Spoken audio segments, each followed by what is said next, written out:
Hebrews chapter 9. Hebrews chapter 9. Then verily the first covenant had also ordinances of divine service and a worldly sanctuary. For there was a tabernacle made, the first, wherein was the candlestick and the table and the shewbread, which is called the sanctuary. And after the second veil, the tabernacle, which is called the holiest of all, which had the golden censer and the ark of the covenant overlaid round about with gold, wherein was the golden pot that had manna, and Aaron's rod that budded, and the tables of the covenant, and over it the cherubims of glory, shadowing the mercy seat, of which we can not now speak particularly. Now, when these things were thus ordained, the priests went always into the first tabernacle, accomplishing the service of God. But into the second went the high priest alone, once every year, not without blood, which he offered for himself and for the errors of the people. The Holy Ghost, this signifying that the way into the holiest of all was not yet made manifest, whereas the first tabernacle was not yet standing, which was a figure for the time then present, in which were offered both gifts and sacrifices, that could not make him that did the service perfect as pertaining to the conscience, which stood only in meats and drinks and divers washings and carnal ordinances imposed of them until the time of Reformation.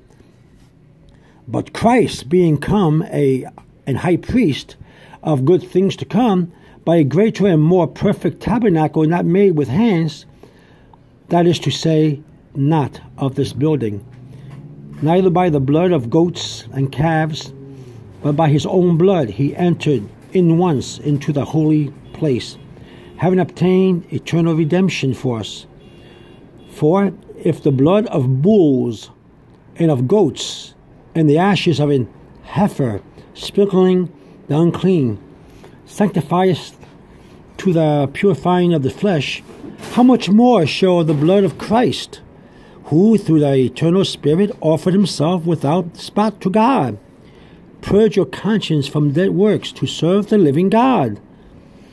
And for this cause he is the mediator of the New Testament, that by means of death, for the redemption of the transgression that were under the first testament, they which are called might receive the promise of eternal inheritance. For where a testament is, there must also of necessity be the death of the testator. For a testament is of force after men are dead.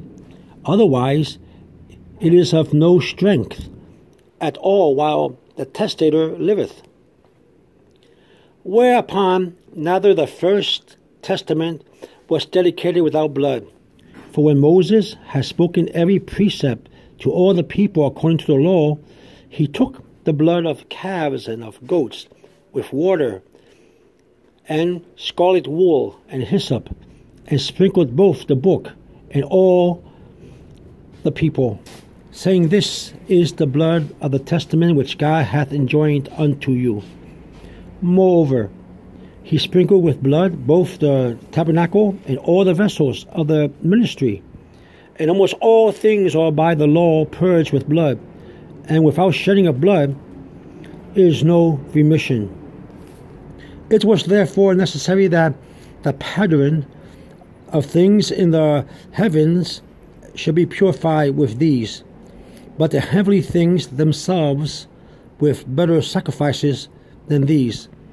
For Christ is not entered into the holy places made with hands, which are the figures of the true, but into heaven itself, now to appear in the presence of God for us.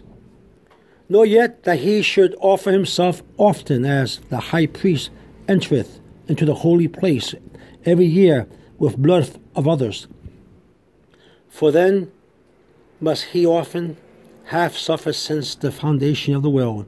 But now, once in the end of the world, hath he appeared to put away sin by the sacrifice of himself. As it is appointed unto men once to die, but after this the judgment. So Christ was once offered to bear the sins of many, and unto them that look for him shall he appear the second time without sin, unto salvation. That was the reading of chapter 9 of Hebrews. Thank you for listening, and have a beautiful and wonderful day. Bye-bye.